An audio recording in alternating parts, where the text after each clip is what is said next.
Previously on this channel I've done a video about time travel, and I love the fact that people have got really involved. There's loads and loads of comments like these ones. Yeah, loads of them, and I'd love you to put some comments down below on this video as well. But what I wanted to do is to address some of those comments and maybe explain why sometimes the writers have got the wrong end of the stick. So the comment that we see an awful lot is about moving in time and moving in space. And yes, even I did that in a previous video, linked up here, where I said that time travel isn't going to be possible unless we can travel in space as well. In the video that I recorded that I'm talking about that looks like this, I talked about how scientists in America have used something called time mirrors. Bear in mind I only uploaded this about 11 days ago. I've already had over 6,000 views on it, 6,100 and something. It stops giving me any detail as to how many after a while. But we're going to have a look at the comments on that video, and what it does is effectively reverse the flow of time so that you can then ride that backwards. And this is the key point. If you ride the time backwards, you're riding the planet backwards. And the whole planet, the whole universe really, is your time vehicle. You don't actually need a time vehicle as such. You simply reverse time. I say simply like it's an easy thing to do. I'm guessing it's not. But let's just say that you can reverse time, but you then ride that time backwards until you get to a point that you want to stop, and then you stop, reverse it again so that it's now going forwards again, and you've travelled back in time. Awesome. That way then you won't need to teleport, because time is moving backwards, space is moving backwards at the same time too, because time and space are the same thing. And this brings me on to my second point. One of my commenters said that time and space are not the same thing, and they had this theory. I would call that theory more of a hypothesis, and I would also say it's wrong. In terms of science at least, time and space are the same thing and have been proven to be the same thing. Lots and lots of temporal experiments, or experiments to do with time, have related to speed and time, and travelling in space relating to travelling in time. Now the contention of this commenter was that maybe they're intrinsically linked, but not the same thing. I would say that I think it probably is the same thing, and the reason being is that if I were to say meet me on the corner of 9th Street at 4 p.m, if I said meet me at the corner of 9th Street, then you wouldn't know what time to meet me, and so you probably wouldn't meet me. If I said meet me at 9 p.m. and I don't say where, then you're not going to find me either. So I think time is an intrinsic part of space-time, and so space-time being one thing, Einstein said it was. Scientists have always tried to disprove that, and so far they haven't. So as far as we're concerned, as far as certainly I'm concerned, space-time is one single unit. They've also said in the comments about travelling backwards in time and creating a paradox. Well, now this is an interesting thing, and it also leads into another comment that I've had an awful lot about remembering the time and whether or not you can travel back to a certain point. So I'll take these things one at a time. First of all, travelling backwards in time and whether or not you would remember that you have travelled backwards in time. As I said on the video, no, you probably wouldn't. Not unless you're insulated from the effects of that time travel. By which I mean that by travelling backwards in time, everything travels backwards in time. That means that the world rotates or spins in a different direction, that your breathing reverses, that your thinking reverses, that your blood flow reverses, and everything else reverses, including your thought process. Now I get that the brain has quantum events, and these things are neurons and all of those sorts of things subject to quantum physics as opposed to macro physics, but in theory you could unthink all of the thoughts that you're thinking, meaning that if you invent time travel you can't go back further than the invention of that time travel. So what that means is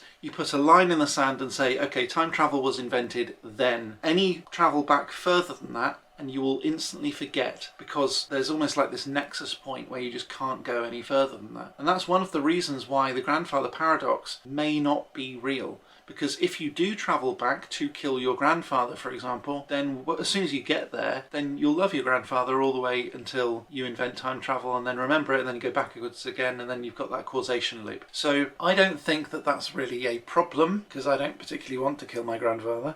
So if you're trying to overcome the grandfather paradox by travelling backwards in time, that kind of overcomes it, because as soon as you do travel backwards in time past the point of inventing time travel, then you're going to forget the need to kill your grandfather. So what that means is, if you travel backwards to a specific point in the original timeline, your brain will be at that point as it was in the original timeline, and so everything's going to continue exactly as it has been in the original timeline, i.e. no matter how much you want to, you cannot change the past. Now, of course, there is one caveat to that, being that the time mirrors in the original video were insulated from regular time, and that people could observe that time travel, potentially you could insulate a human being from the effects of the time travel, i.e. they would be able to know that they have travelled backwards in time. That's an interesting theory because that would then potentially open you up to a whole load of different paradoxes. That's not what we're talking about with time mirrors at the moment, because it's not known about and we don't know that we can insulate. But presuming that you can insulate, then yes, maybe that would open it up to paradoxes in the future. The other thing I don't think I mentioned too much on this video was about quantum entanglement, which is where you have two particles that basically do the same thing. You flip one and the other one flips as well. So potentially you could transfer data in that way, and you then wouldn't need any time travel. You just flip the data at one end and the other side automatically picks it up. Now, a bunch of Dutch scientists have already done this. They've created essentially their own unhackable internet. The reason it's unhackable is that if someone were to interfere with the signal, they would literally change the signal as they're interfering with it, which would mean it would end up corrupted at the other end and corrupted at their end, and people would be able to detect the hack too. So in terms of security, it's incredibly secure, and it uses some sort of communication method that we're not really sure how it works. We know that it does work, and that if you flip one proton at one end and the other proton flips at the other end, then awesome, you've got a quantum computer that's transferring data between vast distances faster than the speed of light. Literally instantly. No one really knows how that happens. So watch this space. It's a cutting edge bit of science. Someone also said that they wish that they could go back 15 minutes and warn their younger selves not to watch my video. Thanks very much for your view. But that made me laugh. Maybe they should add a couple more minutes on just to remind themselves not to comment too. Someone also said, is it true that you could go back in time but only within your own lifetime? And in theory, yeah, that's exactly right, because if you were to go back in time, it might, if you weren't insulated properly, mean that you were too young to travel at all, and that ultimately your existence would shrink to nothing. I find that quite a terrifying prospect, but at the same time it's probably the universe's way of protecting itself. Again, if you can insulate yourself from the effects of time travel, then potentially no, that wouldn't be a limit anymore.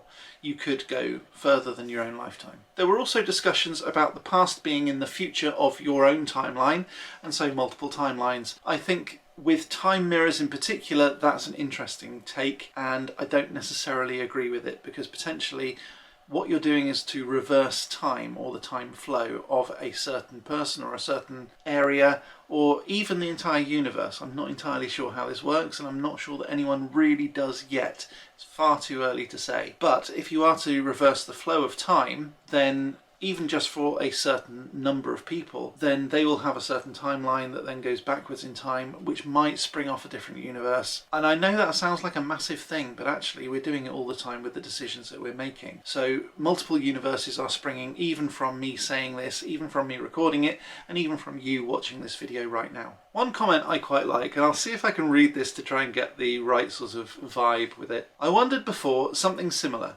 Can AI be manipulating us, gaslighting us with this technology, acting as if it's not self-aware, but basically having us hoard all the natural resources for itself, making us have endless conflicts, so no one really notices what we do with them? And that's from Soul Lowhill.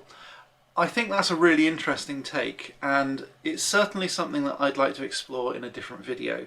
In terms of the sorts of things that AI are doing right now, the development is really, really rapid and kind of scary. If you think that you can control these things, unfortunately I don't think we can. I don't know whether we're going too fast to be able to stop. It's going to be an interesting time to see how far this goes, and I think we will see some phenomenal developments, but I think it's also going to be quite a scary time for a lot of people, and certainly with job displacement and things like that. I think it's the Wild West. We've just got to see what happens. So, a very different video from the sorts of things I normally put out, but I really do love the fact that you're engaging with this sort of stuff, and if you want to put some comments in this video as well, I will certainly do more reaction videos in the future. If you did like this video, please click that like button, subscribe and ding that bell, and if you want to see the original video that I was talking about, I've linked it just here. I'll be back next time with some more magical awesomeness, but until next time, as always, Stay magical.